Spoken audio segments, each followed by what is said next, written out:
Bonjour à tous, bienvenue dans Café sur scène. Aujourd'hui, je suis au théâtre Le Splendide et j'ai la chance de recevoir l'humoriste Merwan Benlazar pour son nouveau spectacle.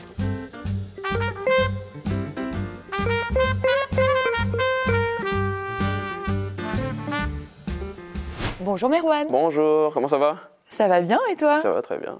Alors je suis ravie de te rencontrer ici sur la scène du Splendide. Exact. Puisque tu vas y jouer le 5 décembre. Et c'est ça? T'es stressé ou pas? Non, moi jamais stressé. Jamais stressé. Moi j'ai commencé depuis que je suis petit, je fais ce travail, donc j'ai commencé à 16 ans. Et donc quand j'avais 16 ans, la première fois que je suis monté sur scène, pour moi c'était un jeu. Il n'y avait pas vraiment d'enjeu, je ne stressais pas, je me disais au pire de toute façon, le plus grave qui puisse arriver, c'est que les gens ils rigolent pas. Et depuis, j'ai gardé ce truc d'enfant, donc non, jamais stressé. Bon, en tout cas, la salle est magnifique. Ton spectacle s'appelle Le formidable Merwan Benlazar. Tu es actuellement aussi au Point Virgule tous les vendredis et samedis à 19h. Ouais. Et donc bientôt ici au Splendide. C'est ça, exactement. Et même qu'on peut le dire, parce que quand ce sera sorti, je pense qu'on l'aura annoncé, à partir de janvier, je serai encore au Point Virgule, mais les vendredis et samedis, cette fois-ci, à 21h15. Donc pour tous les gens qui sont direct après le boulot, là non, vous pouvez genre aller boire un verre, manger un truc, consommer des produits stupéfiants et ensuite venir. Alors moi j'ai envie de commencer par quelque chose de dingue parce que figure-toi qu'il y a quelques semaines, ici, en face de moi, il y avait Kairon. Je passais mes journées avec ces gamins-là et le soir, j'étais sur scène. C'est pas vrai? Eh oui. Au Splendide? Alors pas au Splendide, mais quand même, j'ai appris que c'était ton éducateur. C'est un truc de dingue quand même. En fait, il faisait éducateur dans le collège où j'étais, donc éducateur spécialisé pour les élèves qui étaient exclus, etc. Et nous, on a eu un pote qui s'est fait exclure à un moment, et on lui a dit, lui on le connaît, c'est le mec du Jamel Comedy Club, quand tu seras avec lui, demande-lui qu'il nous donne des cours de théâtre. Et du coup, il nous donnait des cours de théâtre, Kairon. Et ouais, c'est vrai qu'il avait aussi un peu il nous donnait des cours de théâtre, mais c'était aussi des leçons de vie, parce qu'au final, on était plein de collégiens avec un monsieur de... il avait, je sais pas, il avait 25, 26 Comme dans ans son à film. l'époque. Oui, c'est ça. Mais alors, tu savais déjà qu'il avait des envies de stand-up? Il vous le disait ou pas? Il faisait du stand-up. D'accord, il faisait déjà du stand-up. Oui, on reconnaît parce qu'on l'a vu au Jamel Comedy Club dans la saison 1 ou 2. Moi c'est Kairon, du stand-up au slam jusqu'au rap, flow à capoeira, les rimes frappent même à cappella, j'espère que ça vous plaira. Et donc on sait qu'il fait du stand-up, c'est pour ça qu'on dit, lui il faut qu'il nous donne des cours, nous aussi on a envie de faire des blagues. Et toi ça démarre comment ton envie de faire de la scène? En fait quand je suis très petit, je pense qu'à l'SCM2, 6e, il y a, tu sais, l'arrivée il y avait les modems internet, mais après il y a les modems internet avec accès à plein de chaînes de télévision. Donc voilà, on avait genre, grossièrement, on avait une Freebox quoi. Et sur la Freebox, du coup, il y a plein d'autres chaînes qui arrivent. Et je découvre Game One et je me dis, attends, donc il y a des gens, leur travail dans la vie, c'est de s'asseoir, jouer à des jeux vidéo, et ils donnent leur avis et ça passe à la télé et ils sont payés. Donc à partir de là, je me dis, d'accord, donc il y a d'autres chemins qui existent que le parcours classique de l'école, du monde du salariat, etc. Machin. Du coup, à partir de ce moment-là, ça ouvre mon esprit. Et ensuite, je pense que, voilà, autour de la 6e, 5e, je vois Jamel Comedy Club. Donc je sais que je ne veux pas, en tout cas, suivre un parcours classique. Oui, tu t'es dit, il y a des métiers originaux. Voilà. Et je découvre le Jamel Comedy Club et je me dis, c'est ça que je veux faire. Donc à partir de la 6e, 5e, c'est sûr. Voilà, c'est ça. Je ne l'assumais pas vraiment. Mais le fait justement d'avoir Kairon au quotidien avec nous au collège, quelqu'un qui fait ce métier, ça m'a aidé à l'extérioriser et à le dire sans en avoir honte. Alors quand tu l'annonces à tes parents, ils réagissent comment? Ils t'ont soutenu? Je l'annonce pas à mes parents, en fait mes parents ils le découvent. Oui. Parce que moi je leur en ai pas parlé. Ça veut dire moi juste j'allais jouer sur des plateaux, c'était relativement tôt, c'était des plateaux de mecs de 16 ans quoi. Il y avait un... Oui, t'as commencé jeune à écrire tes sketchs d'ailleurs. Oui c'est ça, le premier. Au bordel? C'est ça, le premier c'était au Bordel Club, mais on allait souvent regarder le Bordel Club. Donc mes parents ils pensaient que c'était le lundi à 21h, mes parents ils pensaient que juste j'allais voir des spectacles. Et en fait non, moi j'allais jouer dans des spectacles. Des fois c'était à 17h, il y avait 4 personnes dans une cave, mais on commence comme ça. Il y avait tes copains autour de toi, tu disais quand même à tes potes qui viennent te voir? Mon premier sketch, donc j'en parle à Kairon, je lui dis j'ai envie de monter sur scène. Donc il réunit tout le groupe théâtre qu'on avait et il dit on va tous ensemble écrire un sketch pour Merwan. Donc du coup il y en avait, je sais qui avait déjà commencé à écrire des petits trucs. Il dit moi j'ai cette blague qui pourrait marcher sur lui, et moi j'ai ça. Et du coup on fait 5 minutes. Et du coup la première fois que je monte sur scène, Kairon il me prévient, il me dit ça va sûrement pas bien se passer, mais c'est normal, c'est le jeu, etc. Et en fait c'est trop bien passé. C'est bien, t'as été entouré quand même pour la première fois, c'est sympa. Ouais. Alors après tu commences à te produire au labo du Paname. C'est ça le labo du rire. Voilà, et tu t'es pris un peu de bide à l'époque? Tu dis que ça s'est bien passé, mais... Il y a la première fois où ça se passe très bien, Oui, et après? donc il y a un petit surplus de confiance évidemment, donc où tout le monde m'avait prévenu ça va sûrement être dur, ça va sûrement être dur, et moi ça se passe bien, donc je switch je me dis ok très bien, donc je viens de découvrir que je suis un génie. Et puis la deuxième fois on arrive avec un peu trop de confiance, et puis là on est face à la réalité. Là, on était 4, il y avait Gaël qui était également dans le groupe théâtre, il y avait Mohamed, c'est celui qui a été exclu et donc qui avait fait la passerelle entre nous et Kéron, l'éducateur qui faisait aussi du stand-up, et il y avait Amine qui est maintenant Twitcher numéro 1, Amine m'a tué. J'ai fait un peu de théâtre. Le gars du théâtre qui s'appelle Kéron, qui est devenu quelqu'un de connu maintenant, nous a fait monter sur scène. Donc on était tous les 4, donc on écrivait ensemble les blagues, etc. Et oui, il y a des jours où on se prenait des bides, et en fait c'était 2 fois plus douloureux parce que tu prenais un bide non seulement devant le public, mais surtout devant les potes du groupe théâtre, et on était sans pitié. Et est-ce que quand tu t'es pris des bides, forcément on se nourrit de nos erreurs, on grandit de nos erreurs, est-ce que tu t'es dit, tu sais aujourd'hui, ça il faut pas faire, ça il faut pas faire? Oui, on a appris. Genre quoi?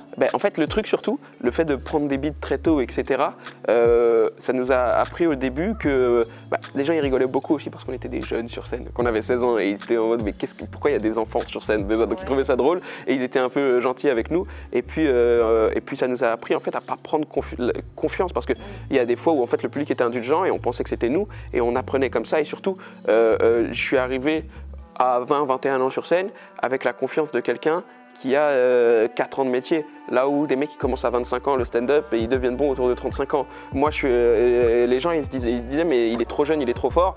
Oui, c'est normal, mais c'est parce que ça fait 5 ans que je fais ce métier déjà. C'est toujours du vécu? Toujours. C'est vraiment ta vie, t'es un peu dans l'autodérision au final. Mais c'est nouveau tout ça pour moi, parce que je suis arabe depuis le début et tout. Mais en gros, avant j'étais arabe sans barbe, vous comprenez? Oui, c'est ça, dans l'autodérision.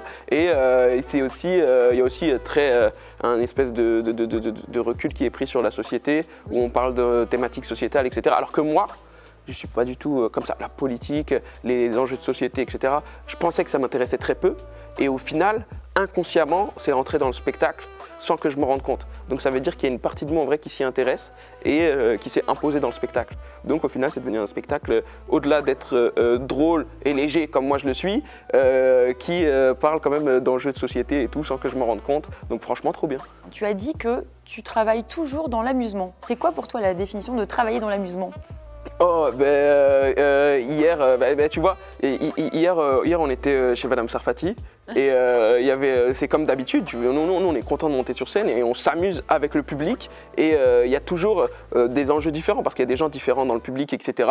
Et par exemple, hier pour l'anecdote, dans la salle, déjà que nous on trouve ça drôle de venir et d'essayer d'être le meilleur à chaque fois, de faire le meilleur passage, mais là dans la salle, il y avait Alain Chabat. Et du coup, ouais, c'était fou. Et du coup, il y avait un truc encore plus amusant tu sais, on se charriait entre nous en mode non, c'est moi qui m'a préféré. Et tu sais, Le challenge. Ouais, il y a ce challenge-là. Et en fait, moi, là où je m'amuse, c'est vraiment dans la compétition avec les autres humoristes qui sont en plateau avec moi. Moi, j'adore ça. Ça, c'est bien. Alors justement, on dit que le plus dur pour être un humoriste, c'est de faire la première partie d'un autre humoriste. Ouais, en vrai, ouais. Puis c'est vrai qu'on se dit peut-être qu'on sera plus drôle en plus. ça arrive rarement parce qu'en vrai, les gens à la base, ils payent pas du tout pour ta tête. Mais le truc, c'est que, moi, quand j'ai découvert les premières parties, vraiment. Oui, Roman Frécinet, Fary. Roman Frécinet, Fary, Panayotis. Et moi, quand je fais pour la première fois, par exemple, les premières parties de Panayotis, je me confronte à un public qui est totalement différent des publics de comédie club que j'ai l'habitude de voir. Surtout au début du spectacle de Panayotis, c'est beaucoup de gens qui l'ont vu dans le quotidien, qui vont peut-être voir du stand-up pour la première fois et qui me voient arriver moi alors qu'ils s'attendent à Panayotis. Et en vrai, c'est un exercice difficile. À Paris, ça va, parce que moi j'ai fait pour le coup la tournée de Panayotis. Il y a eu des endroits en France où c'était vraiment, vraiment difficile. Hein. Il y a une ville où on est arrivé, où on descend du train, c'était en Bretagne, et la dame elle nous dit c'est qui la première partie? Et Panayotis il me dit c'est Merwan, et elle répond ah. Et elle enchaîne en disant je vous préviens, ici c'est une ville qui est légèrement de droite. Et moi je sais qu'elle parle à moi, donc je lui dis légèrement, c'est-à-dire.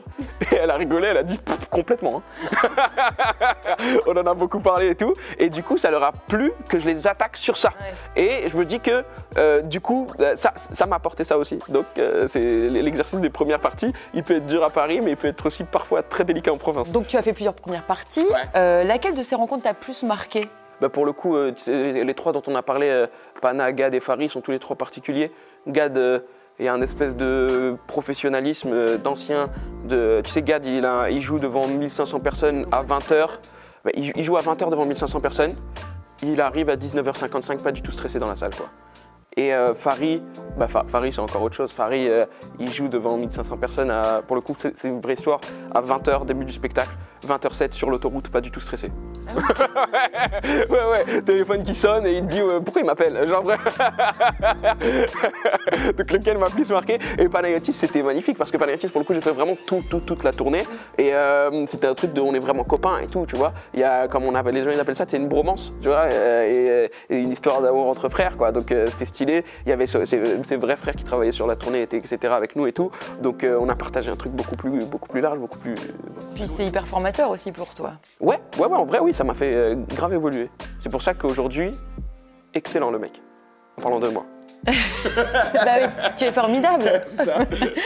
Alors tu as fait la saison 10 du Jamel Comedy Club. C'était un exercice compliqué, ça? Non, facile, mais en fait, là où c'était compliqué, c'est que j'étais encore plus jeune dans ma carrière, et du coup, c'était ma première télé, etc. Donc c'était un peu un baptême et tout.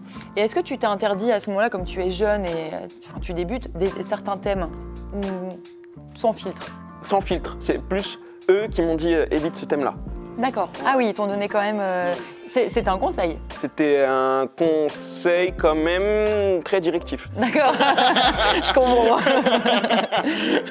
Alors entre-temps, à cette époque, tu en vis peut-être pas. Qu'est-ce que tu fais des petits boulots à côté? Ouais, c'est ça. Je crois qu'à l'époque où je suis au Jamel Comedy Club, en même temps, je suis surveillant. Ah oui. Ouais, je suis surveillant en gros dans un collège. Et j'étais responsable des Ulysses, donc c'est ceux qui ont des difficultés d'apprentissage, et des élèves qui viennent d'arriver de l'étranger. Ça veut dire, en vrai c'était une expérience de fou, je m'occupais de gars qui arrivaient d'Italie, je parlais pas un mot d'italien, mais et en même temps je m'occupais d'élèves qui avaient des difficultés d'apprentissage parce qu'ils avaient des troubles, parce que machin et tout, donc en vrai c'était une expérience folle. T'es un petit peu comme Kairon en fait. Ouais, c'est ça, c'est ça. Alors tu as déclaré que ton père n'était jamais venu te voir encore en spectacle. Mes parents ne sont jamais venus, mais ma famille toute il y a mon petit frère, il y a quand même mon petit frère qui est venu. Ouais. Oui, il m'encourage, ils sont fiers, ils sont contents, etc. Moi mes parents, ils l'ont appris parce que j'ai reçu une fiche de paye, tout simplement. Genre, je reçois une fiche de paye d'un show. C'est bien, mon fils. Ouais. Je reçois une fiche de paye d'un show, je crois que j'avais fait avec Gad Elmaleh. Et ils reçoivent la fiche de paye comme ça, et ils voient, ils disent, en fait, tu fais ça. Et oui, quoi, et c'est tout. Et alors, il a un sketch préféré, ton père? Celui sur lui. Celui du Jamel Comedy Club. Quand je rentre chez moi, je tombe sur mon père. Parce que c'est chez lui, en fait. Et mon père, il est vraiment pas bien ce soir-là. Il a sa doudoune, ses bottes, et il tourne dans la maison. Il regarde par la fenêtre comme ça. Il ouvre la porte, il regarde dans le jardin. Je lui dis, mais papa, mais qu'est-ce qu'il y a? Ça va pas? Dis-moi si t'as besoin de quelque chose. Et il me dit, oui, j'ai vraiment besoin que tu te mêles de tes affaires. Je me suis dit, il parle mal, mais il paye le loyer. J'accepte. Et Même si moi, mon préféré, c'est celui de Montreux. Mais attention, tous les vieux sont pas racistes. C'est vraiment les vieilles. D'accord? Il faut vraiment qu'on se... Mais comme il est pas dedans, ça m'intéresse pas. Qu'est-ce qui peut t'agacer le plus dans le public quand t'es en show? Genre celui qui a son téléphone, celui qui rit pas? Celui qui rit pas, ça m'arrive jamais. Et le téléphone, ouais. Ça peut t'agacer. Le téléphone, les snappers, moi j'en peux plus, quoi. Ouais. Ils regardent même pas, ils regardent s'ils sont bien en train de snapper, ils regardent même pas le spectacle, ils savent même pas de quoi ça parle. Moi j'ai la chance d'être au point virgule, on leur dit téléphone interdit et tout. Et puis maintenant les gens qui sortent le téléphone, je cartonne, quoi, j'y vais. Oui, tu leur dis. Oui.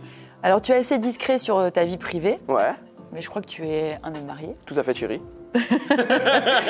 On peut savoir comment tu l'as rencontré? Ou c'est ton secret? Tu veux que je te dis la vérité? Parce que moi je suis... Bah oui, dis-moi la vérité. Donc, moi, réseaux sociaux et tout, et en fait, réseaux sociaux, moi je suis les gars, tu sais, qui parlent soit de séries, soit de machin et tout. Et il y a un gars avec qui je parle de séries, ok? Et super marrant le gars, on rigole et tout. Et un jour, le même pseudo, on me le propose sur Instagram, parce que mon téléphone évidemment il suit ma vie, etc. Donc on me propose la même personne sur Instagram, ok? Mais la personne sur Instagram, le gars, c'est pas un gars. Ouais.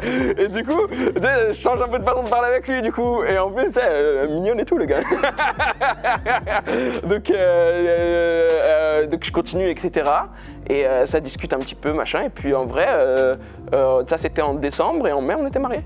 Ah oui, ça a été rapide. Ah le ouais coup de foudre, en fait. Non, c'est juste premier rendez-vous, j'ai dit j'aime bien. Bon, est-ce que tu l'as fait rire? Ah oui, même fait rire aussi. Ah, elle est marrante, elle est marrante. Là en ce moment elle a un truc, c'est les chorégraphies de M. Pokora. C'est vrai? Je te jure, elle a un problème avec ça. Alors, si on parle un peu de ton spectacle, Formidable Merwan, ça te met un peu la pression parce qu'il faut vraiment que tu sois formidable. Est-ce que tu l'es? Ça dépend pour qui. Parce que tu sais pourquoi en fait, j'ai appelé le spectacle comme ça? Parce que le terme formidable, à la base, nous c'est un superlatif. C'est un superlatif. Mais oui, le terme formidable, étymologiquement, c'est pas genre un superlatif, c'est plutôt péjoratif. Formidable, c'est celui qui effraie, qui fait peur. Ouais. Connotation plutôt, en fait, xénophobe, mais pas dans le sens où on l'entend aujourd'hui. C'est ce qu'on n'a jamais vu et qui nous fait peur en même temps. Et du coup, je me suis dit, quand je cherchais des superlatifs pour mon titre de spectacle, que c'était exactement le mot qui me correspondait. Parce que pour certaines personnes qui m'ont déjà vu ou qui aiment déjà ce que je fais ou qui sont venues au spectacle, elles me trouvent formidable, du coup elles trouvent ça formidable, elles aiment ça. Et pour les gens qui ne m'ont pas vu, par exemple, on en parlait tout à l'heure de la tournée, etc., qu'on allait dans des villes des fois, où pour le coup j'étais formidable. Alors dans ce spectacle, tu as choisi d'être plus intime, tu parles de ta vie, de ton mariage, tu vannes un peu ton mariage? Bon mariage, je sais pas, en fait moi ce qui m'amuse, c'est que du coup comme moi j'ai vécu l'expérience inverse, ça m'amuse de voir des gens peut-être des fois qui sont en couple, tu sais, depuis, des fois il y a des gens ils te disent ça fait 8 ans on est en couple, tu leur dis vous allez vous marier, et ils te répondent des trucs genre non Burke, mais comment Burke? Genre Burke de quoi? En fait je comprends pas l'idée de détester le mariage en général. Tu aimes le mariage, tu es pour le mariage. Je vais très rarement au mariage. Mariage, en plus moi arabe, donc dans ma famille mariage arabe, musique très forte, etc. En vrai ça me saoule un peu. Mais il y a tellement de types de mariage que c'est sûr il y a un type de mariage que t'aimes. Tu comprends ce que je veux dire ou pas? Il y a ces gens-là, je pense sincèrement, ces gens-là qui te disent non Burke, machin, tu leur dis ok, mais si je paye tout et vous vous mariez en Inde sur des éléphants, ils disent bon d'accord. Tu vois ce que je veux dire ou pas? En vrai, il y a un truc à questionner là-dedans, c'est qu'est-ce qu'on déteste dans le mariage? Pas mal de questions dans lesquelles on va répondre à ce spectacle, pardon. J'étais un peu trop en promo.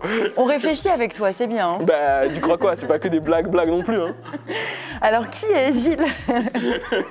Ah ouais, à deux doigts de me dire, je croyais que t'étais un mongol quand même. Serais-tu moyen-âgeux? Tu manges de la terre? Alors, qui est Gilles, l'entraîneur de boxe? Oh, waouh! En fait, il faut savoir un truc, mais carrément cette anecdote dans le spectacle, j'ai dû enlever des trucs parce que sinon les gens pensaient que ça allait être faux. Mais en fait, ouais, Gilles, c'était un gars qui nous entraînait à la boxe. Et moi, il faut savoir que quand j'ai grandi à Saint-Denis, puis à Pierrefitte-sur-Seine. Et quand j'ai voulu maigrir, je me suis inscrit à la boxe au lycée, à Pierrefitte-sur-Seine, d'accord? Sauf qu'il ne faut pas faire comme moi. Parce que quand tu t'inscris à la boxe à Pierrefitte-sur-Seine dans le 93, et ben t'affrontes des mecs qui font de la boxe à Pierrefitte-sur-Seine dans le 93. Et ça t'a fait maigrir alors? Ça m'a juste cassé le nez en vrai. Mais regarde, tu sais quoi? À la base, tu sais, j'ai la bosse ici. Tu sais, souvent les Nord-Africains, petite bosse sur le nez et tout. Et quand je suis allé, du coup, cassage de nez, on me l'a réparé. Le médecin il a cru que la bosse, elle venait du cassage de nez. Du coup, il a essayé de l'enlever et tout, un petit peu comme il a pu. Et au final, regarde, plus de boxe. Chirurgie esthétique gratuit, remboursé par la sécurité sociale. C'est pas incroyable en vrai? C'est frère, s'il y a des gens un peu complexés et tout, paf! C'est comme ça qu'il faut procéder, c'est gratuit. Alors j'ai vu que dans une vidéo, tu commençais ton sketch par bienvenue dans ma conférence sur l'islam. Bienvenue à cette conférence sur l'islam, on va commencer.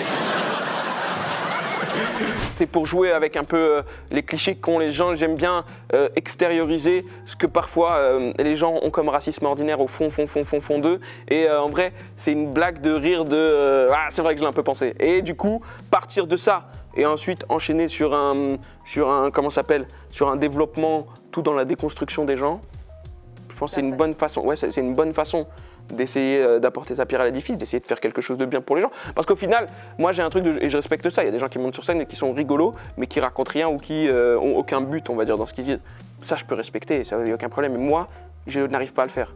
Parce qu'il y a toujours une voix dans ma tête qui me dit, est-ce qu'à 70 ans ou 80 ans, on va te dire, bon bah vas-y, t'as eu un micro dans les mains pendant 15 à 1 heure, 5 fois par soir, 5 jours par semaine, toute ta vie, à quoi t'as servi au final?